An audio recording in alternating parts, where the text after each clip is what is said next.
Not too long ago, I spent a really neat day visiting the new Barney attraction at Universal Studios Florida. Here's how the day went.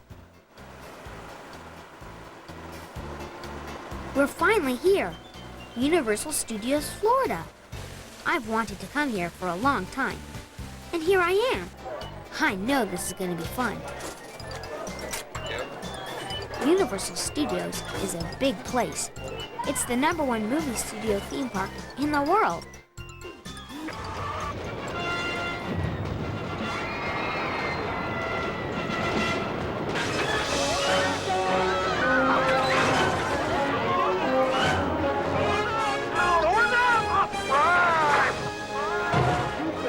Universal Studios is not only a theme park, it's also a set for TV and movie productions. That must be why it looks so real. Yikes! Barney's ancestor, maybe? No, that's just the T-Rex from Jurassic Park. Here's the Ghostbuster car. People sure like having their picture taken here. Tom Hanks, Apollo 13, rated PG. Apollo 13. One of my favorite movies. Boy, that's tight in there. Okay, this is it. I've heard the Jaws ride isn't really that scary.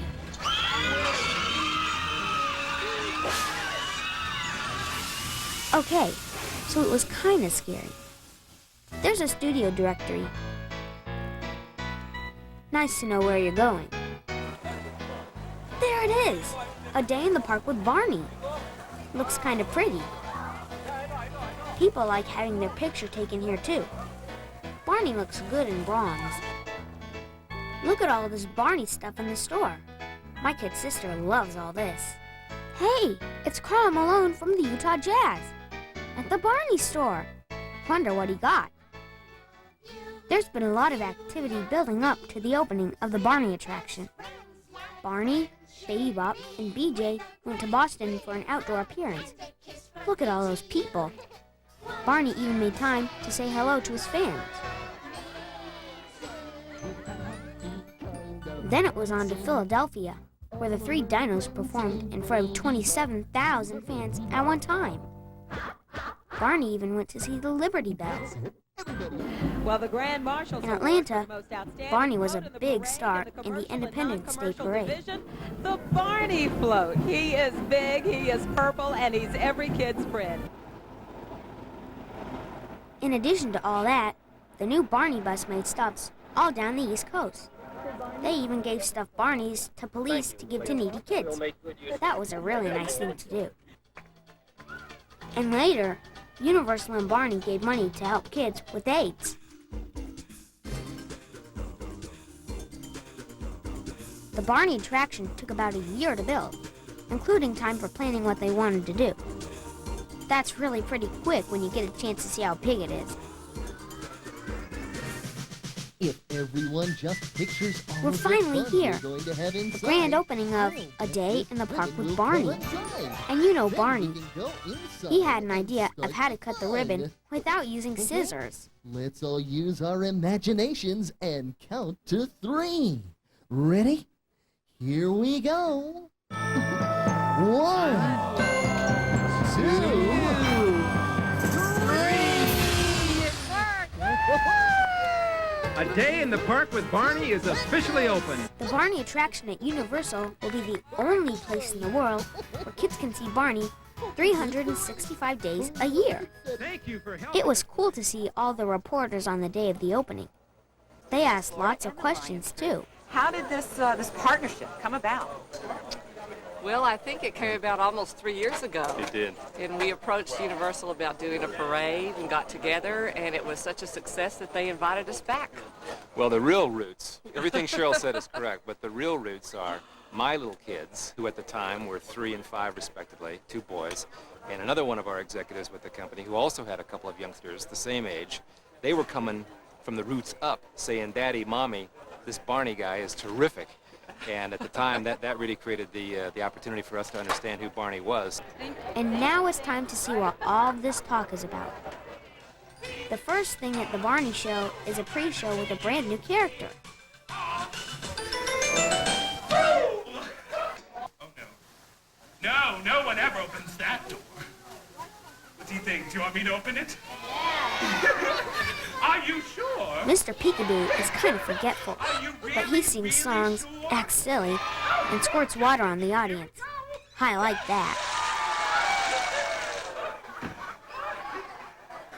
Now it's time to see Barney. They warn me it gets real dark.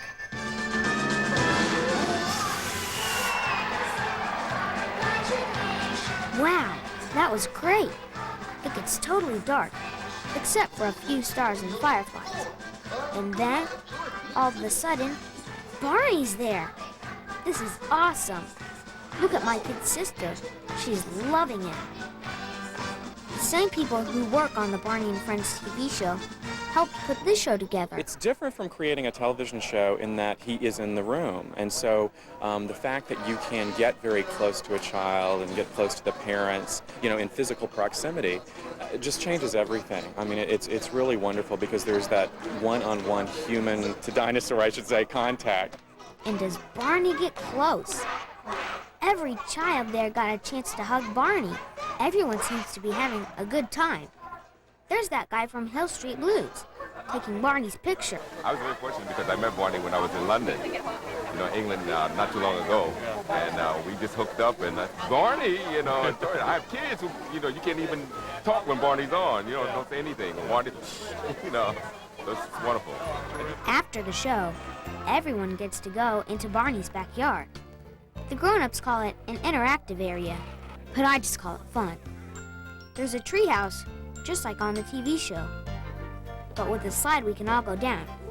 There's also sand to play in, water to play in, and even a water chime that makes music when you move your hand through it. Kids seem to stay in the interactive area a long time. You know, Barney's been really busy lately. Not only does he have his own place at Universal Studios, but he's been busy doing other things too. We have the international expansion to about 22 international countries. We're working on 5 new home videos. I think we have something like 14 new books coming out, new radio shows, and of course Universal Studios is the biggest news. This is a new chapter.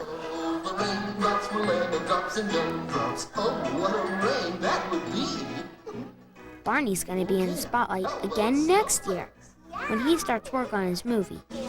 If it's anything like this, it's going to be pretty cool. You know, I'm really glad I got a chance to come here. Opening day was really neat, even if you're not 3 years old. Bye, Barney. See you soon.